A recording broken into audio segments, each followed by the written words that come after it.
एकोत्तरशततमः सर्गः। लक्ष्मणशक्तिक्षेपः।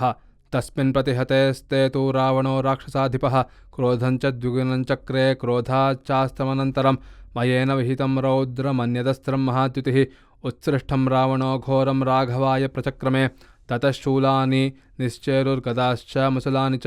कार्मुकाद्दीप्यमानानि वज्रसाराणि सर्वशः मुत्काराः कूटपाशाश्च दीप्ताश्चाशनयस्तथा निष्पेतुर्विविधास्तीक्ष्णा वाता इव युगक्षये तदस्त्रं राघवः श्रीमानुत्तमास्त्रविदाम्बरः जघाना परमास्त्रेण गान्धर्वेण महाद्युतिः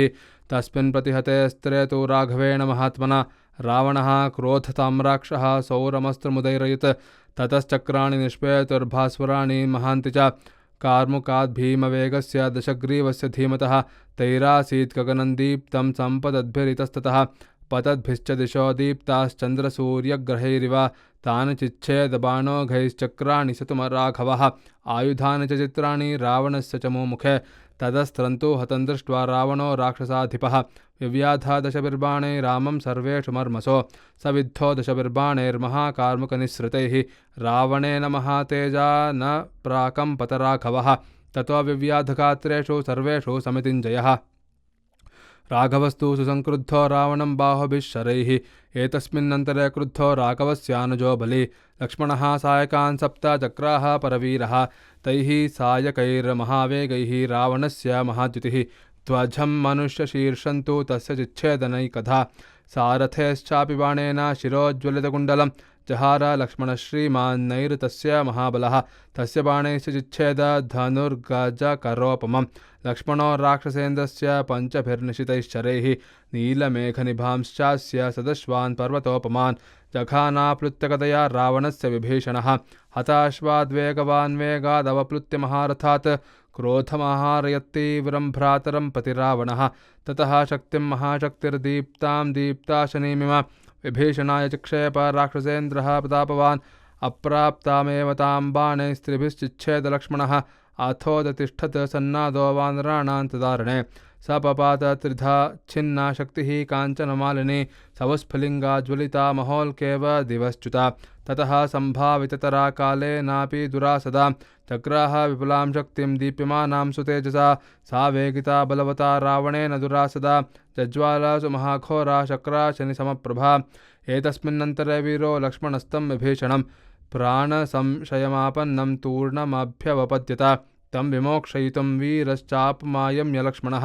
रावणं शक्तिहस्तं मयि शरवर्षैरवाकिरत् कीर्यमाणः शरोखेन विसृष्टेन महात्मना न प्रहर्तुं मनश्चक्रे विमुखीकृतविक्रमः मोक्षितं भ्रातरं दृष्ट्वा लक्ष्मणेन स रावणः लक्ष्मणाभिमुखस्तिष्ठन्निदं वचनमब्रवीत्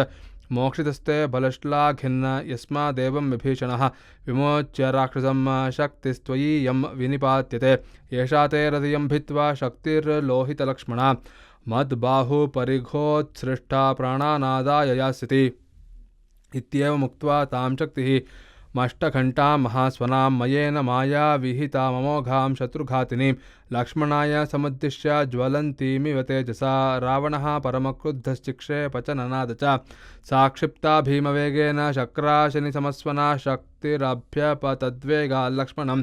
रणमूर्धने तामनुव्याहरच्छक्तिमापतन्तीं स राघवः स्वस्त्यस्थो लक्ष्मणायेति मोघा भवहतोद्यमा रावणेन रणे शक्तिः क्रुद्धेनाशी विशोपमा मुक्ताशूरस्य भीतस्य लक्ष्मणस्य ममज्जसा ज्ञापतत्सा महावेगा लक्ष्मणस्य महोरसी जिह्वे वोरगराजस्य दीप्यमाना महाद्युतिः ततो रावणवेगेन सदूरमवगाढया शक्त्या निर्भिन्नरतयः पपात भुवि लक्ष्मणः ततवस्थं समीपस्थो लक्ष्मणं प्रेक्ष्य राघवः भ्रातृस्नेहान् महातेजा विषण्णहृदयोऽभवत् स मुहूर्तमनुध्याय भाष्पव्याकुललोचनः बभूव संरब्धतरो युगान्त इव पावकः स विषादस्य कालोऽयमिति सञ्चिन्त्य राघवः चक्रे सुतुमुलं युद्धं रावणस्य वधे धृतः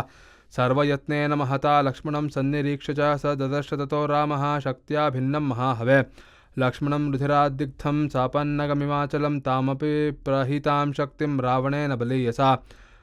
यत्नतस्ते हरिश्रेष्ठा न शेकुरवमर्दितुम् अर्दिताश्चैव बाणोकैः क्षिप्रहस्तेन रक्षसा सौमित्रं सा विनिर्भित्य प्रविष्टाधरणीतलं तां कराभ्यां परामृश्य रामः शक्तिं भयावहां पाभञ्ज समरे क्रुद्धो बलवान् विचकर्ष च तस्य निष्कर्षतः शक्तिं रावणेन बलीयसा शरा सर्वेषु गात्रेषु पतिता मर्मभेदिनः अचिन्तयित्वा तान् बाणान् समाश्लिष्य च लक्ष्मणम् अब्रवीच्च हनुमन्तं सुग्रीवं चैव राघवः लक्ष्मणं परिवार्येह तिष्ठध्वं वानरोत्तमाः पराक्रमस्य कालोऽयं सम्प्राप्तो मे चिरेप्सितः पापात्मायं दशग्रीवो वध्यतां पापनिश्चयः काङ्क्षतस्तोककस्येव घर्मान्ते मेघदर्शनम् अस्मिन् मुहूर्तेन चिरात् सत्यं प्रतिशृणोमि वः अरावणमरामं वा जगद्रक्ष्यथ वानराः राज्यनाशं मनेवासं दण्डके परिधावनं वैदेह्याश्च परामर्शं रक्षोभिश्च समागमं प्राप्तं दुःखं महत्घोरं क्लेशं च निर्योपमम् अद्य सर्पमहं त्यक्ष्य निहत्वा रावणं रणे यदर्थं मानरं सैन्यं समानीतमिदं मया सुग्रीवश्च कृतो राज्ये निहत्वा वालिनं रणे यदर्थं सागरक्रान्तः सेतुर्बद्धश्च सागरे सोऽयमद्य रणे पापश्चक्रुर्विषयमागतः चक्षुर्विषयमागम्य नायं जीवितुमर्हति दृष्टिं दृष्टिविषस्येव सर्पस्य मम रावणः स्वस्थाः पश्यत दुर्धर्षायुद्धं वानरपुङ्गवाः आसीनाः पर्वताग्रेषु ममेदं रावणस्य च अद्य रामस्य रामत्वं पश्यन्तु मम संयुगे त्रये लोकाः सगन्धर्वाः सदेवाः सर्षिचारणाः अद्य कर्म करिष्यामि यल्लोकाः सचराचराः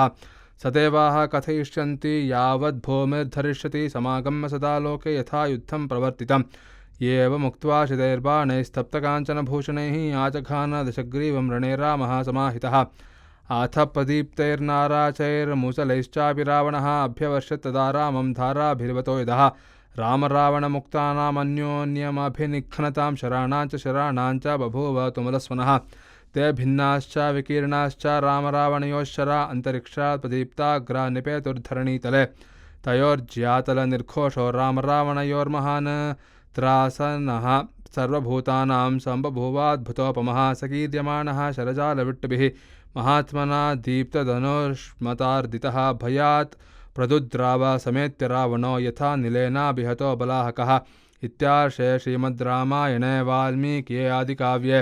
चतुर्विंशतिसहस्रिकायां संहितायां युद्धकाण्डे लक्ष्मणश्चक्तिक्षेपो नाम 1,100तमः सर्गः। जानकीकान्तस्मरणं जय जय राम राम।